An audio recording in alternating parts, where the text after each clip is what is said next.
देखो, सबसे पहले सभी को जय भीम। अब थोड़ा शांति बना के रखो। सबसे पहले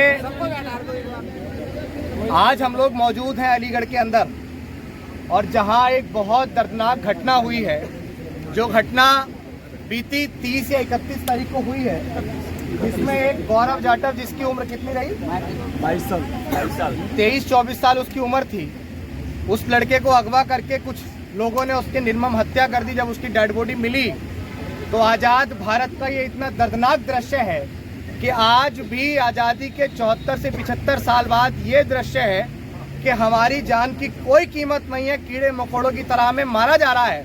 उसके बाद जब हमारी आस्था किसी चीज़ में है, कानून, जिस कानून की वजह से हम लोग कोई भी कानून अपने हाथ में नहीं लेते हैं, और हम कानून पर विश्वास करते हुए प्रशासन पर यह विश्वास करते हैं कि प्रशासन हमारे साथ हुए कुकृत्य के लिए हमें इंसाफ देने का काम करेगा या हमें न्याय दिलाने का काम करेगा।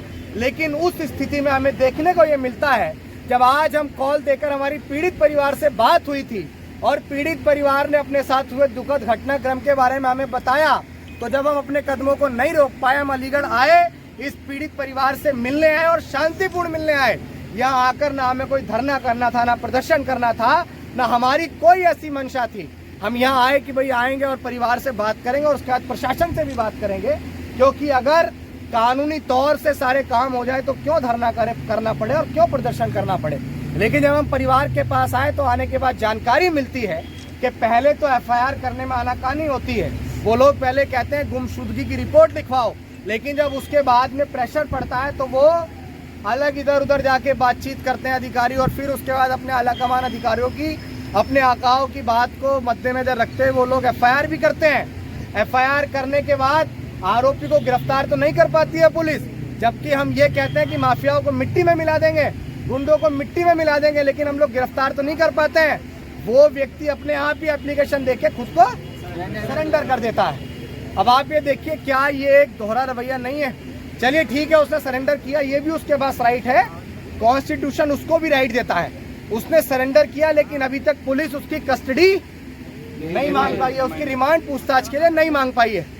उसके बाद हम यहाँ पहुंचे, परिवार से हमारी बात हुई तो परिवार ने बताया कि अभी तक उनके पास कोई भी बड़ा अधिकारी, हालांकि टेंट को उखाड़ने तो आ गए कि धरना खत्म कर दो, लेकिन कोई भी अधिकारी उनके पास इसलिए नहीं पहुंचा क्योंकि ये एक्ट बताता है। दिखाओ भाई, मैं चाहूंगा मन्ने आप भी सुने इस बात को कि ये एक्ट है, मैं अपने आप से नहीं कह रहा हूँ, ये एक्ट कह रहा है कि जब शेड्यूल कास्ट पर्सन की डेथ होती है और डेथ करने वाला जो बंदा है जिसने हत्या की है, अगर वो शेड्यूल कास्ट पर्सन नहीं है तो इसमें SC/ST एक्ट में धारा बनती है, और जब इसमें SC/ST एक्ट लगता है तो आफ्टर 1 वीक, यानी कि FIR दर्ज होने के आफ्टर 1 वीक बाद इसमें इस परिवार को 50% कंपनसेशन मिलता है, जो टोटल बनकर बनता है 8,20,000 से 25,000। लेकिन इसके बाद अभी तक इस परिवार को नहीं दिया गया। सर, आफ्टर 1 वीक देना है, फाइल जाए ना जाए ये प्रशासन का विषय है, लेकिन आफ्टर 1 वीक इनको देना ही देना है। उसके बाद पोस्टमार्टम की रिपोर्ट भी आ गई है क्या यहाँ? लेकिन उसमें इस एक्ट के अंदर कहा है, वकील साहब निकालो जरा।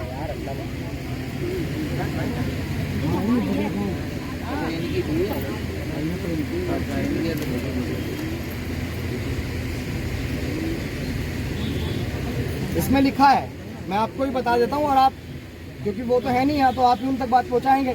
इसमें लिखा है the district magistrate of the sub divisional magistrate or any other executive magistrate shall make necessary administrative and other arrangements and provided relief in cash or in kind or both within 7 days to the victims of atrocity, their family members, and depends according to the scales are provided and annexure. I read with annexure 2nd of the schedule annexure of this rule, and such immediate relief shall also include food, water, clothing, shelter, medical aid, यानी कि transport facility and other, यानी कि इस परिवार को लड़ने के लिए पैसा चाहिए। ये परिवार गरीब है, इसको कहाँ से पैसा मिलेगा? ये एक्ट बता रहे हैं, मैं नहीं कह रहा हूँ, और ये एक पर्सनल एक्ट है, लेकिन अभी तक नहीं दिया गया। इसके लिए CO साहब पे भी कार्रवाई बनती है, क्योंकि उन्होंने 1 हफ्ते के अंदर नहीं दिया। और CO मैडम हम बात कर रहे हैं, हाँ, DM SSP ऑल्सो, वो भी इसमें कमिटेड हैं लोग, उनकी भी ये गलती बनती है। तो अगर वो लोग इसमें नहीं करते तो हम लोग उनको भी उसके बाद उसके बाद एक्ट के अंदर ये भी लिखा है कि आफ्टर 50% तो ये देना ही है, उसके बाद हमें 50% देना है जब हमें पोस्टमार्टम की रिपोर्ट हो जाती है और उसके बाद हमें चार्जशीट लागू करनी होती है, वो भी निकालो। मैं तो पढ़ के इसलिए बोल रहा हूँ ताकि मेरी बयानों को ये ना कह दिया जाए कि भाई मैं गलत बोल रहा हूँ। Murder of death 8,25,000 rupees to the victim, payment to be made as follows. पहला 50% after postmortem report and next 50% when the charge sheet and sent to the court. लेकिन अभी तक पहला ही 50 नहीं दिया गया, बाद का 50 तो छोड़िए। और मेरा आपसे विनम्रता पूर्वक ये निवेदन है, और निवेदन इसलिए है चूंकि हम कानून का सम्मान करते हैं सर। आप अपने आलाकमान अधिकारियों को हमारे पास भिजवाइए, हम उनसे बातचीत करना चाहते हैं, हम उनसे ये लेना चाहते हैं कि आखिर इस बीच में क्या देरी रही, क्योंकि जब वो हमें कुछ बताएंगे जब भी तो हमें जानकारी मिलेगी। अगर इस परिवार को अगर कोई सोचे कि भोला वाला समाज है या इनको कोई बरगला देगा, फटका देगा, मैं मानता हूँ कि आपके पास नहीं है इस बात की, मेरे पास कोई भी जवाब देने की ऑथेंटिकेशन, लेकिन आपके पास इस बात की अथॉरिटी तो है कि आप अपने आलाकमान अधिकारियों को इस बात की बता दें कि भाई वो इस तरह का सवाल हमसे पूछ रहा है, तो हम क्या जवाब दें?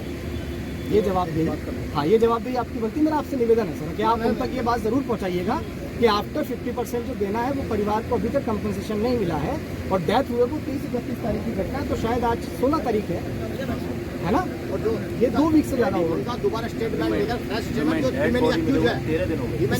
दिया ही नहीं गया, दोबारा तो छोड़िए, दिया ही नहीं गया, स्टेटमेंट दिया ही नहीं गया। मतलब इस देश में सर आप बताइए कोई दोहरा कानून चल रहा है? आप उन तक बात करिए और बताइए कि अभिषेक जाटव यहाँ बैठा हुआ, वो जब तक नहीं जाएगा जब तक आप नहीं आएंगे। और अगर किसी को ये लगे कि ये भीड़ बढ़ेगी नहीं तो बढ़ने पे है, शासन हल्के में ना ले भाई, हमारा बड़ा आंदोलन करने में बात हो जाएगी। बिल्कुल हल्के में ना ले, हम मौजूद हैं यहाँ। ये बिल्कुल बात करके बताइए।